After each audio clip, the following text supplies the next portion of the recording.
مدحت رسول اللہ کی عرش حق ہے مسند رفعت رسول اللہ کی 15 منٹ ہو گئے مجھے اور مجھے 45 منٹ یا کچھ زیادہ بولنا ہے.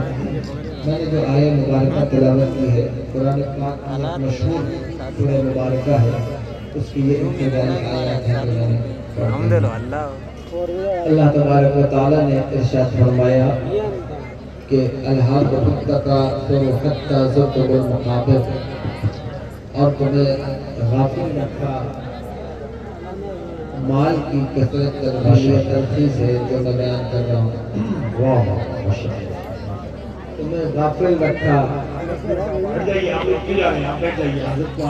مال کی کثرت. نعرہ تکبیر، نعرہ رسالت، مسلک اعلیٰ حضرت، راہ شریعت، چمن زہرا کے پھول، جگر گوشہ بطول، حضرت علامہ مفتی سید نصری صاحب قبلہ، واسطی دولہ، نبی ریش فاتح دلگرام، شہزادہ حضور طاہر ملت. نعرہ تکبیر، نعرہ رسالت، حضرت علامہ سید نصری صاحب قبلہ، نعرہ تکبیر. اکٹھا ہو جائیے جو لوگ ادھر ادھر بیٹھ جائیں. ماشاءاللہ ممبر شریف پر ہندوستان کی بہت عظیم شخصیت، چمن زہرا کے پھول، جگر گوشہ بطول، اولاد رسول، پیر طریقت، شہزادہ حضور طاہر اہل سنت، حضرت علامہ مفتی ہے، پولیٹیکل لیڈر ہے یا وہ کسی جاب میں ہے، امپلائی ہے، اس کو یہ معلوم نہیں ہے کسی جگہ پہنچ کر مجھے رکنا ہے، یہ ساری زندگی مجھے یہی کام انجام دیتے رہنا ہے. ہر انسان کی یہ خواہش ہے کہ مال ہونا چاہیے، مال زیادہ سے زیادہ ہو، ایسا زیادہ ہو. میں کبھی بھی بزنس مین یا تاجروں کے خلاف گفتگو نہیں کرتا. میری تقریریں ہیں تاجروں پر، ان کو انکریج کرتا ہوں، کوشش کرتا ہوں کہ وہ اور اچھی تجارت کریں، تجارت میں اپنا بازو آزمائیں. لیکن یہاں جو میں بات عرض کر رہا ہوں وہ مال کے حفظ کی بات ہے کہ انسان کا اوڑھنا بچھونا ہی پیسہ بن جائے، اس کی زندگی کا ایک واحد مقصد ہی پیسہ کمانا بن جائے. یہاں آپ کو غور کرنا ہوگا کہ انسان کتنا بھی کمائے اس کا پیٹ کبھی نہیں بھرتا. بھرتا ہے کبھی نہیں بھرتا. جس کے پاس ایک بلڈنگ ہے، ایک کارخانہ ہے، اس سے پوچھو وہ اس تاک میں لگا ہے کہ کسی طرح یہ بلڈنگ ڈبل ہو جائے گا، کارخانہ ڈبل ہو جائے. جن کے یہاں آپ کے اس علاقے میں بیڑی کے کاروباری زیادہ ہیں، بولو ہیں یا نہیں ہیں؟ بڑے بڑے کاروباری ہیں، الہ آباد میں بھی، ہماری طرف بھی، یہاں بھی بہت سے بڑے بڑے لوگ ہیں بیڑی کا کام کرنے والے اور دیگر کام کرنے والے لوگ ہیں. لیکن اگر آپ دیکھیں گے کوشش یہ ہے کہ ایک کے بعد ایک اور اللہ مجھے عطا فرما دے، اس کے بعد ایک اور چیز مجھے عطا ہو جائے. اور یہ بات میں اپنے دل سے نہیں کہہ رہا ہوں، میرے آقا سرور دو عالم صلی اللہ تعالی علیہ وآلہ وسلم کا ارشاد عالی شان ہے.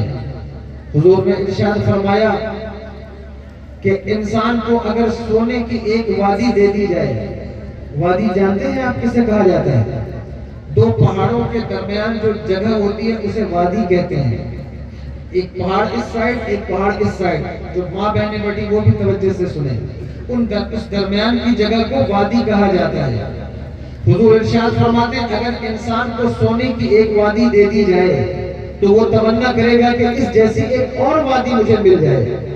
امام ترمذی نے اس حدیث پر آگے گفتگو کی ہے، وہ تخریج کرتے ہوئے کہتے ہیں کہ اگر پھر انہوں نے ایک اور حدیث ذکر کی ہے کہ حضور نے ارشاد فرمایا اگر دو وادیاں مل جائے تو انسان تمنا کرے گا مجھے ایک تیسری وادی مل جائے. یہ انسان کا طریقہ کار ہے، اس کے حرص کی لالچ کی انتہا نہیں ہے. اللہ جتنا بھی عطا فرما دے، جو کچھ اسے دے دے، لیکن اس کو یہ خواہش باقی ہے کہ اس کے بعد مجھے یہ بھی مل جائے، اس کے بعد مجھے یہ بھی مل جائے، اور اس کی ساری زندگی اسی حرص پر تمام پر گزر جاتی ہے. کتنے لوگ ایسے ہیں جو بزنس کے چکر میں نماز کو بالائے طاق رکھے ہوئے ہیں، کتنوں کی زندگی ایسے گزر گئی جن کے 50-60 سال گزر گئے زندگی کے، اور 50-60 سالوں میں اللہ اکبر اللہ کی نعمتیں کھاتے رہے، لیکن رمضان کا ایک روزہ بھی رکھنا نصیب نہ ہوا۔ کیوں؟ کیونکہ روزہ رکھوں گا تو کاروبار کیسے آگے بڑھے گا۔ کتنے لوگ ایسے ہیں جن کی زندگی گزر گئی لیکن تراویح کی 2 رکعت میں کبھی کھڑے نہ ہو سکے۔ کس بنیاد پر؟ پیسے کی بنیاد پر، کہ پیسہ زیادہ سے زیادہ آنا چاہیے، سرمایہ زیادہ سے زیادہ آنا چاہیے، دولت زیادہ سے زیادہ آنی چاہیے۔ اسی چکر میں، دولت کے چکر میں، مال کے چکر میں، اور اتنا مال جمع کر لیا ہے کہ ان کی 2-3 پشتیں بیٹھ کر کھا سکتی ہیں، لیکن اس کے باوجود بھی مال کی حرص ختم نہیں ہوتی، مال کی تماہ ختم نہیں ہوتی۔ اللہ اکبر کبیرہ۔ اس کی وجہ کیا ہے؟ وجہ یہ ہے کہ انسان کی خواہش کی کوئی حد نہیں ہے، کوئی نشان نہیں لگا ہوا ہے کہ صاحب اتنا کما لیا ہے اب اس کے آگے نہیں کماؤں گا، اتنا اچیو کر لیا اب اس کے آگے نہیں کرنا ہے۔ وہ سوچتا ہے اتنا کمایا ہے اور کما لوں، میں چلا جاؤں گا میرے بچے کھائیں گے، اپنے بچوں کا مستقبل کا بنا کر لوں۔ لیکن اس سلسلے سے ایک حدیث مجھے یاد آتی ہے، میرے آقا کا ارشاد حضور فرماتے ہیں من شر الناس، دنیا کا سب سے بدترین انسان وہ ہے جو دوسروں کی دنیا بنانے کے لیے اپنی آخرت کو برباد کرتا ہے۔ یعنی بچوں کا مستقبل سنوارنے کے لیے اگر نماز چھوڑ کر دولت کما رہے ہو تو تمہیں سوچنا چاہیے، بچوں کا مستقبل بنانے کے لیے روزہ ترک کر کے مستقبل بنا رہے ہو تمہیں سوچنا چاہیے، اس لیے کہ مال بھی یہی رہ جائے گا، بچے بھی یہی رہ جائیں گے، اور تمہیں کیا معلوم کہ تمہارے مرنے کے بعد بچے 40واں تیجا بھی کریں گے یا نہیں کریں گے، قبر پر 2 خط فاتحہ بھی پڑھیں گے یا نہیں پڑھیں گے۔ کتنے لوگوں کے باپ والد باپ دادا گزر گئے، کون ہے جن کو اپنے باپ داداؤں کے قبروں کے نشان یاد ہو؟ کون ہے کہ جن کو اپنے باپ داداؤں کے قبروں کے نشان معلوم ہو؟ 7-10 بیگھہ جو ہے وہ ایکڑوں میں زمین چھوڑ کر لوگ دنیا سے چلے گئے، بڑی بڑی حویلیاں چھوڑ کر لوگ اپنے بچوں کے لیے دنیا سے گئے ہیں، لیکن بچوں سے پوچھو تو آج ان کے دادا کا نام بھی انہیں یاد نہیں، ان کے اللہ اکبر پردادا کا نام بھی انہیں یاد نہیں۔ جس کی زمین پر حویلی تعمیر ہے، جس کی زمین پر کھاتا ہے، رہتا ہے، بستا ہے، لیکن اس دادا کا نام بھی اسے معلوم نہیں۔ فاتحہ پڑھنے کی بات تو بہت دور ہوئی ہے، اور جو فاتحہ پڑھتے بھی ہیں کیا ٹھکانا ہے کہ کتنے دن تک فاتحہ پڑھیں گے، پتہ نہیں کب کون سا مولوی ان کے دماغ میں جو ہے وہ اللہ اکبر کبیرہ شرک کا وائرس ڈال دے اور پھر انہیں فاتحہ سے روک دے، 40ویں سے روک دے، تیجے سے روک دے۔ اس لیے بچوں کے لیے اپنی آخرت تباہ نہ کرو، بچوں کے لیے کمانا اچھی بات ہے، بچوں کا مستقبل سیکیور کرنا اچھی بات ہے، لیکن بچوں کے لیے نماز ترک کرنا یہ کون سی اچھی بات ہے؟ بچوں کے لیے روزہ ترک کرنا یہ کون سی اچھی بات؟ جتنا کماؤ گے، کماتے جاؤ گے، کبھی بھی انسان کا پیٹ دولت سے نہیں بھر سکتا ہے، کبھی نہیں بھر سکتا۔ اللہ اکبر کبیرہ۔ امام ترمذی کہتے ہیں کہ انسان کا پیٹ اگر کسی چیز سے بھرتا ہے تو وہ قبر کی مٹی ہے۔ کیا ہے؟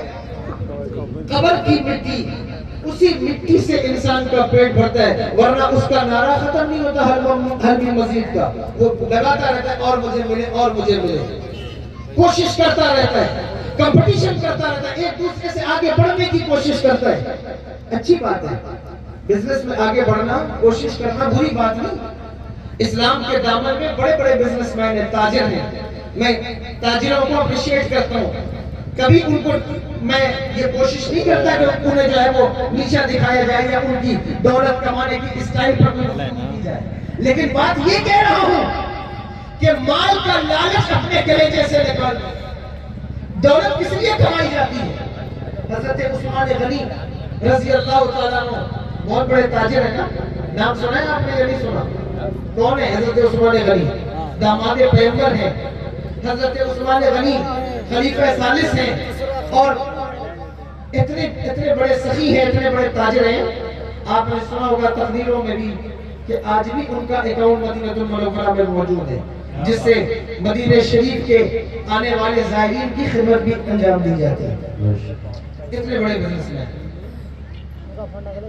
ان کے پاس ایک شخص حاضر ہوا، اور جس وقت حاضر ہوا تو اس نے آ کر کہا کہ حضور مجھے تھوڑے سے شہد کی ضرورت ہے۔ سن رہے ہیں آپ بات نہ کرو، تھوڑے سے شہد کی ضرورت ہے، مجھے حاجت ہے۔ آپ نے اپنے غلام سے کہا کہ اس کو وہ جو گھڑے میں شہد رکھا ہوا ہے وہ گھڑا اسے لا کر کے دے دو، اونٹ پر جو گھڑا رکھا ہے وہ گھڑا اسے لا کر کے دے دو۔ تو خادم نے عرض کی حضور گھڑا دینے کی کیا ضرورت ہے، یہ تو تھوڑا سا شہد مانگ رہا ہے، اور اگر ایک گھڑا دے دوں گا اونٹ کا بیلنس خراب ہو جائے گا، یعنی اونٹ پر کھڑا ہے اور وہ بیلنس اس کا خراب ہو جائے، کسی سفر کی بات ہے، آپ نے فرمایا دونوں گھڑے دے دو۔ خادم نے پھر توقف کیا اور کہا حضور یہ کیسے لے جائے گا، کمزور آدمی ہے، یہ دو گھڑے اٹھا کر کیسے لے جائے گا؟ آپ نے فرمایا ایسا کرو اسے اونٹ بھی دے دو کہ وہ اونٹ پر گھڑا رکھ کر لے جائے۔ توجہ ہے آپ کی، سن رہے یا نہیں سن رہے؟ کہا اونٹ بھی دے دو۔ خادم دوڑ کر گیا اور اونٹ لا کر اس کے ہاتھ میں دیا، وہ خوش ہو گیا کہ میں تو تھوڑا سا شہد مانگتا تھا، نتیجتاً مجھے دو گھڑے مل گئے ہیں، ایک اونٹ مل گیا ہے، اور وہ خوشی سے واپس لوٹا۔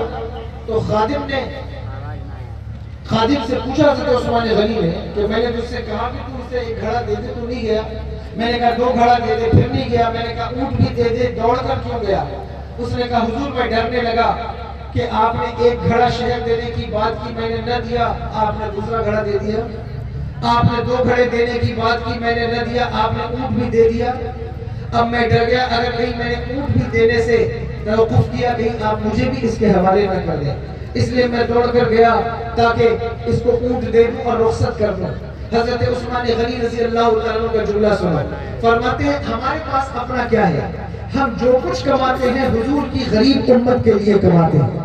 اللہ نے جو کچھ ہمیں دیا ہے وہ حضور کی غریب امت کے لیے دیا ہے کہ ہم اس کی مدد کر سکیں، اس کا تعاون کر سکیں۔ لیکن آج آپ دیکھیں کہ آپ کے پیسہ کمانے کا طریقہ کار کیا ہے، آپ کے دولت جمع کرنے کا طریقہ کار کیا ہے؟ کیا آپ کے ذہن میں بھی یہ بات ہے کہ یہ جو پیسہ میں نے کمایا ہے، یہ جو دولت میں نے کمائی، جو اکاؤنٹ میں نے بنایا ہے، جو حویلی میں نے کھڑی کی ہے، اس میں کیا حضور کی غریب امت کا بھی کوئی حق ہے، یا صرف آپ کے بیٹے کا، آپ کی بیوی کا، آپ کے بچوں کا، آپ کے گھر والوں کا حق ہے؟ اگر یہ تصور آپ کے ذہن میں موجود نہیں ہے کہ اس کمائی میں امت کا بھی حق ہے، تو یاد رکھو یہ کمائی کسی کام کی نہیں ہے، اس لیے کہ کمایا اس وقت جاتا ہے جب امت پر لٹانے کا جذبہ موجود ہو۔ اگر لٹانے کا جذبہ نہیں تو پھر کمانے والے دنیا میں بڑے بڑے پیدا ہوئے لیکن ان کا نام بھی ختم ہو گیا، دولت بھی ختم ہو گئی، لیکن جس کا جذبہ تھا حضور کی امت پر لٹانے کا، اس کا نام بھی باقی ہے، اس کی دولت بھی، کیا بات ہے، ماشاءاللہ، اس کا ثواب بھی سبحان اللہ، نعرہ تکبیر، نعرہ رسالت، علماء اہل سنت، علامہ سید نسمی صاحب قبلہ، علامہ سید عالمی صاحب قبلہ۔ اس لیے حرص سے بچو، اس حرص کی وجہ سے آپ کے آپسی رشتے خراب ہو گئے، تعلقات ٹوٹ گئے، ختم ہو گئے، صرف دمان کی وجہ سے۔ ہمارے پاس ہم بھی ایک چھوٹا ادارہ چلاتے ہیں، خانقاہ ہے، لوگ آتے ہیں اور طرح طرح کی باتیں سامنے آتی ہیں، انسان کو تجربات ہوتے ہیں۔ کوئی آیا، اس نے کہا حضور کرم فرما دیں کہ میرے پڑوس میں ایک دکان ہے، اس کی دکان بڑی زبردست چلتی ہے، لیکن میری دکان اس طرح نہیں چلتی جیسے اس کی دکان چلتی ہے، تو کچھ ایسا کر دے کہ اس سے اچھی میری دکان چلنے لگ جائے۔ میں نے کہا یہ اچھی بات ہے کہ اس کی دکان چلتی ہے، تیری دکان کم چلتی ہے، اللہ نے تیرے نصیب میں جتنا رکھا ہے، تو بھی کوئی ایسا طریقہ کار استعمال کر کہ تیری بھی دکان زیادہ چلے، لیکن پڑوسی کی دکان زیادہ چلے، اس سے پریشانی کسی کو نہیں ہونا چاہیے، کسی کے دل میں ملال نہیں ہونا چاہیے۔ اور آپ حیران ہوں گے کہ میں نے ایک آرٹیکل پڑھا، اس میں یہ بات واضح طور پر لکھی ہوئی تھی، اب یہ لکھنے والے کی ذمہ داری ہے، اس کی تحقیق کے ذمہ پر بات کرتا ہوں۔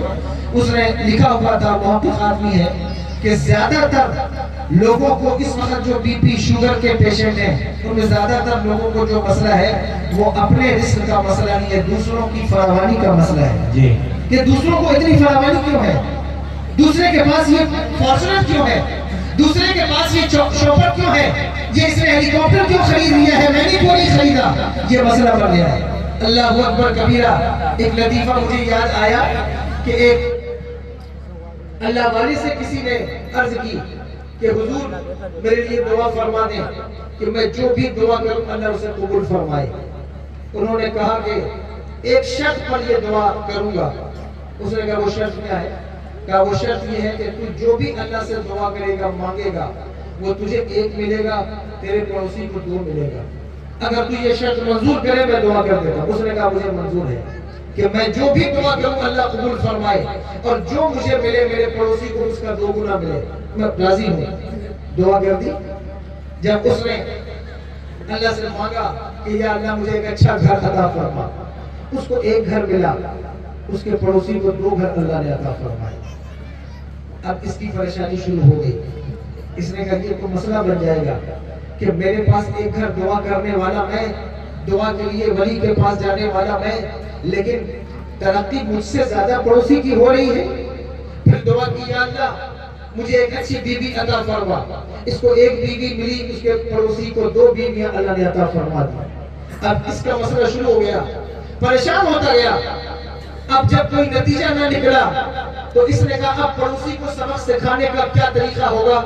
اس نے کہا یا اللہ میرا 1 ہاتھ ٹوٹ جائے، اس کا 1 ہاتھ ٹوٹا، پڑوسی کا 2 ہاتھ ٹوٹ گیا، تو اس کو سکون ملنا شروع ہوا۔ یہ ایک لطیفہ ہے۔ اب اس کو سکون ملنا شروع ہوا کہ یہ اچھی بات ہے، یعنی لوگ اپنے نقصان پر کم پریشان ہیں، دوسروں کی ترقیوں پر زیادہ پریشان ہیں۔ یہ کس بنیاد پر ہے؟ یہ کمپٹیشن، یہ اللہ اکبر کبیرہ صرف حرص کی بنیاد پر، طمع کی بنیاد پر، لالچ کی بنیاد پر۔ ورنہ اگر انسان قناعت کرنا سیکھ جائے، انسان توکل کرنا سیکھ جائے، تو نماز بھی وقتوں پر ادا ہو، روزے بھی وقتوں پر رکھے جائے، تراویح بھی وقت پر ہو، اور عبادات کا سارا سسٹم اپنے وقت پر آ جائے، اگر آپ توکل کرنا سیکھ جائیں۔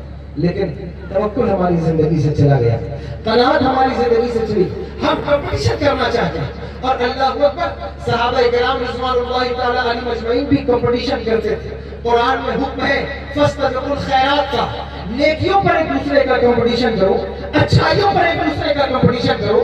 کبھی اپنے ذہن میں یہ بات سوچا ہے کہ فلاں کی عورت بڑی پاکپردہ ہے، میں بھی اپنی بیوی کو بڑا پاکپردہ بناؤں گا۔ فلاں کی بیٹی بڑی مہذب ہے، میں بھی اپنی بیٹی کو بڑا مہذب بناؤں گا۔ فلاں کا بیٹا عالم ہے، میں بھی اپنے بیٹے کو عالم بناؤں گا۔ کبھی یہ سوچا ہے فلاں 5 وقت کا نمازی ہے، میں بھی 5 وقت کا نمازی بن جاؤں؟ یہ نیکیوں کا کمپٹیشن ہے، اس کی طرف آپ توجہ کریں، اس کی طرف آگے بڑھنے کی کوشش کریں۔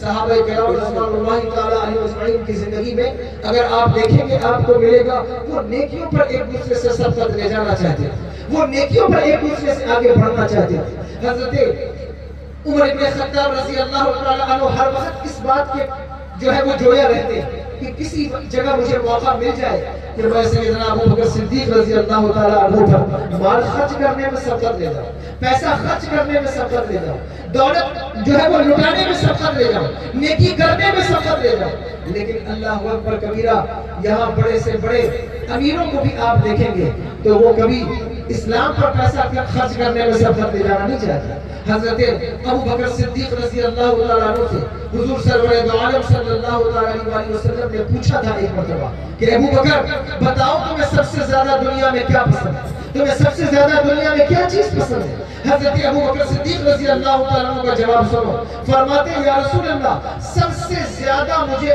آپ پر اپنا پیسہ خرچ کرنا پسند ہے، انفاق المال علی یا رسول اللہ صلی اللہ علیہ وسلم، سب سے زیادہ مجھے آپ پر مال خرچ کرنا پسند ہے، آپ پر پیسہ خرچ کرنا پسند، میرا سرمایہ آپ پر لگے، دین پر لگے، اور لگا بھی کتنا سرمایہ ان کا، کبھی اس بات پر غور کرو تمہیں پتہ چلے گا کتنا سرمایہ خرچ کیا ہے صحابہ، کتنی دولت لٹائی ہے دین پر صحابہ کرام نے۔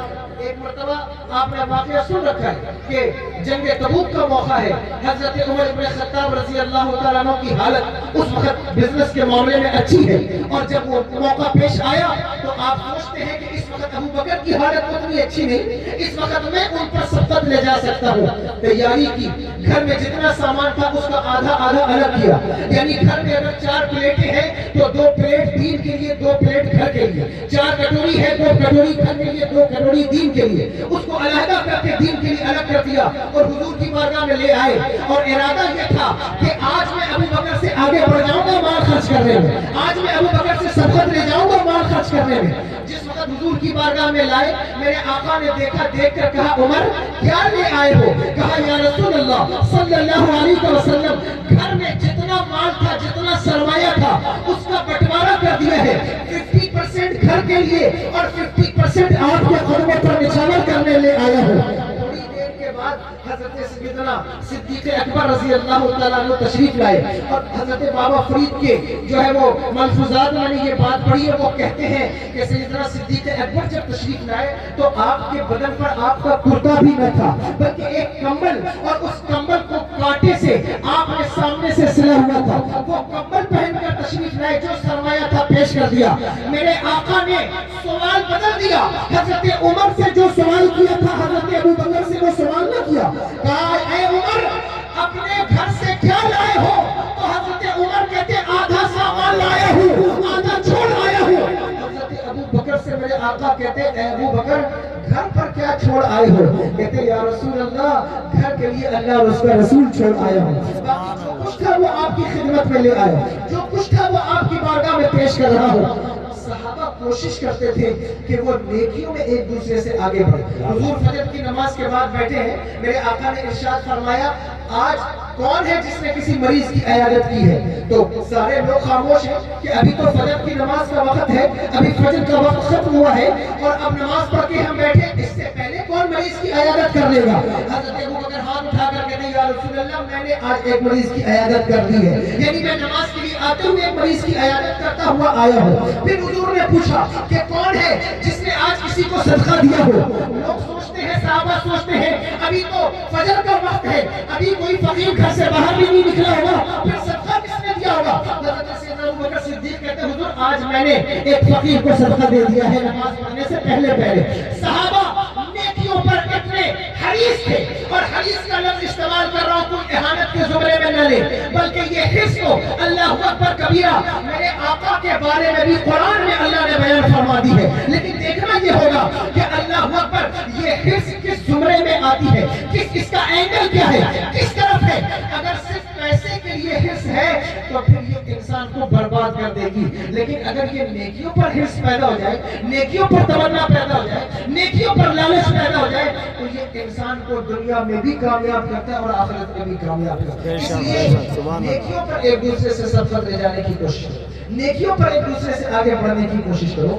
دیکھو کہ فلاں کتنا نیک ہے اور میں کتنا کم نیک ہوں تو میں بھی اس کے برابر کا ہو جاؤں۔ اس لیے کہ اگر آپ نے نیکیوں پر کمپٹیشن شروع کیا، اور اس کی مثال ہمیں صحابہ کی زندگی میں ملتی ہے، ہمیں دکھائی دیتا ہے کہ صحابہ کس طرح سے ایک دوسرے پر اس انداز میں سبقت لے جانا چاہتے ہیں۔ حضرت عثمان غنی رضی اللہ تعالیٰ عنہ نے ایک دن حضور سرور دو عالم صلی اللہ تعالیٰ علیہ وسلم کی دعوت کی ہے اور حضور سے عرض کی کہ یا رسول اللہ صلی اللہ علیہ وسلم میرے گھر تشریف لائیں، صحابہ کے ساتھ بڑی پرتپاک دعوت ہے، خوبصورت دعوت ہے، اچھے قسم کے کھانے کا انتظام ہے۔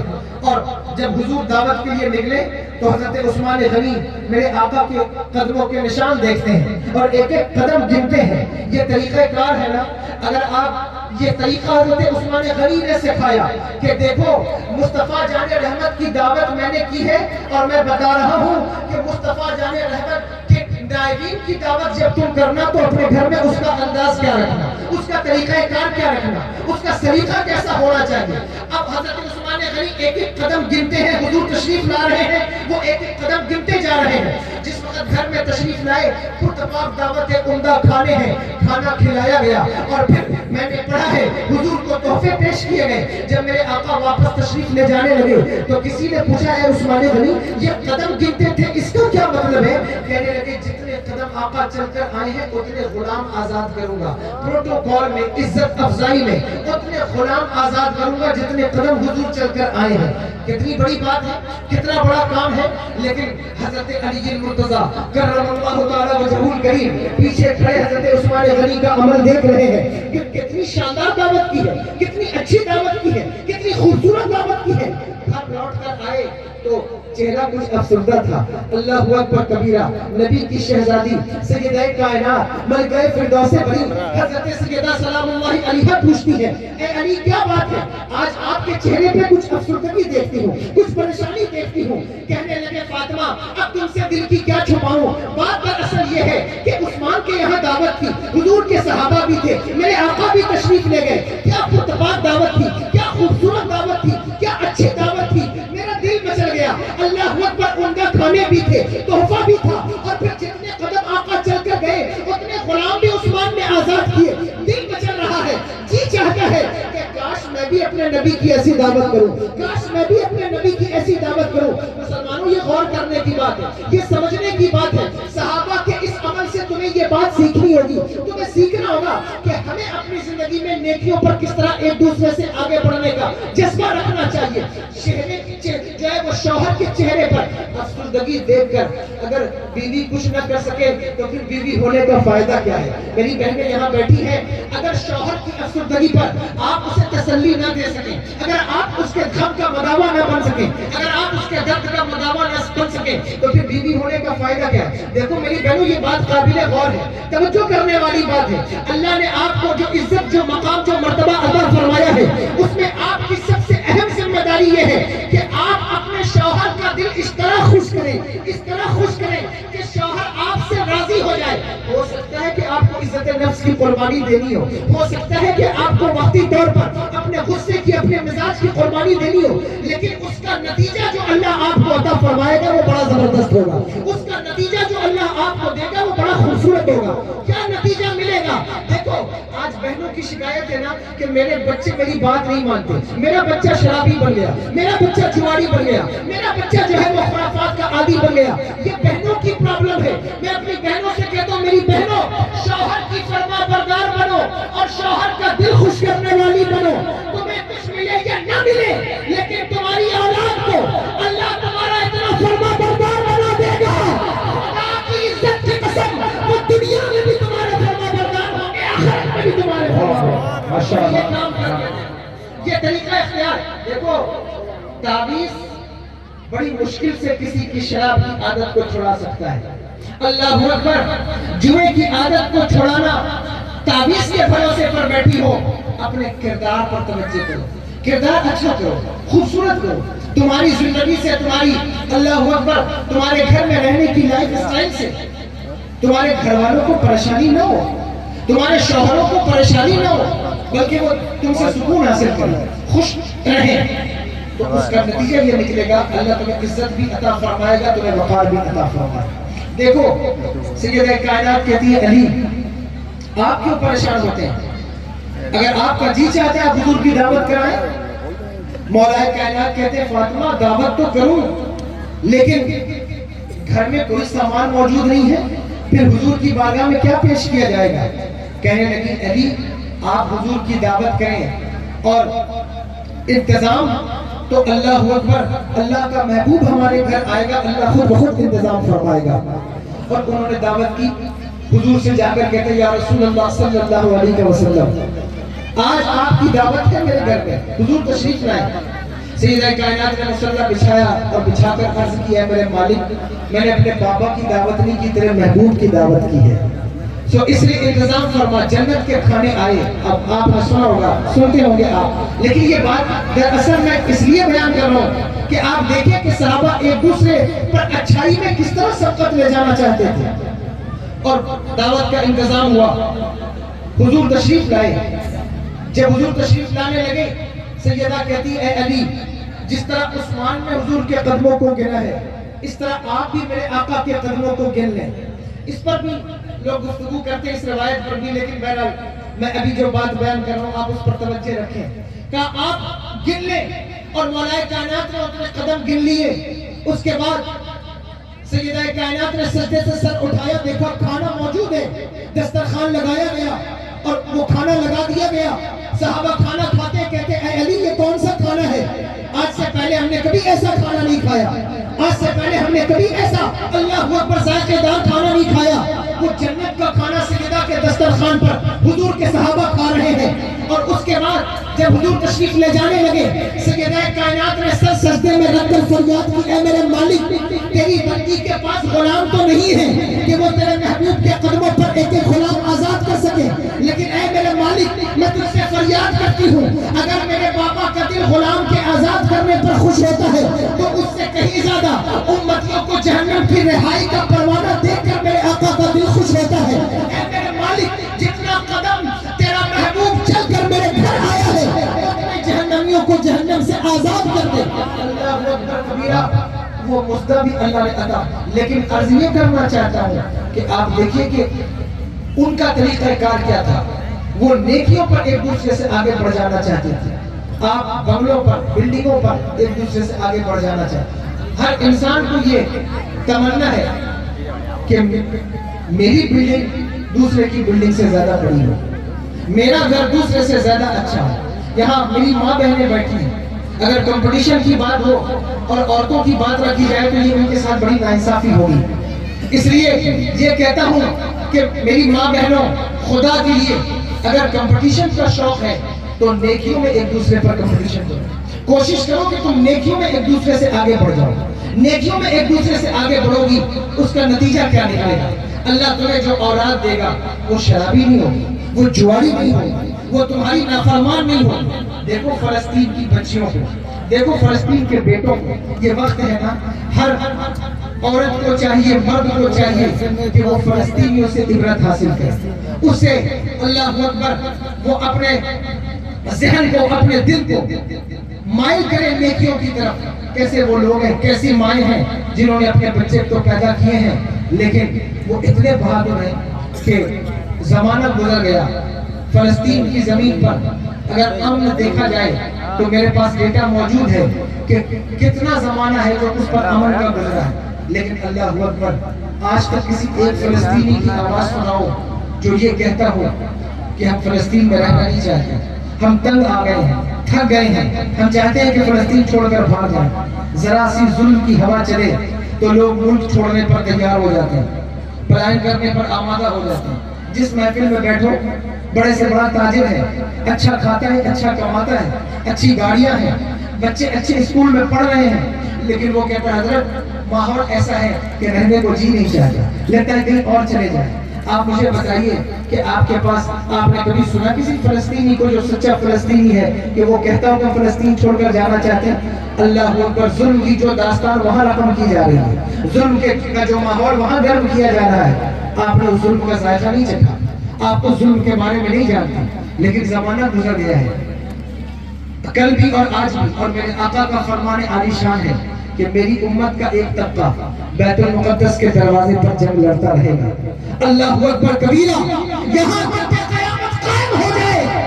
اور آقا ارشاد فرماتے ہیں کہ انہیں کوئی ذلیل نہ کر سکے گا, جو ان کو ذلیل کرنے آئے گا خود ذلیل ہو جائے گا.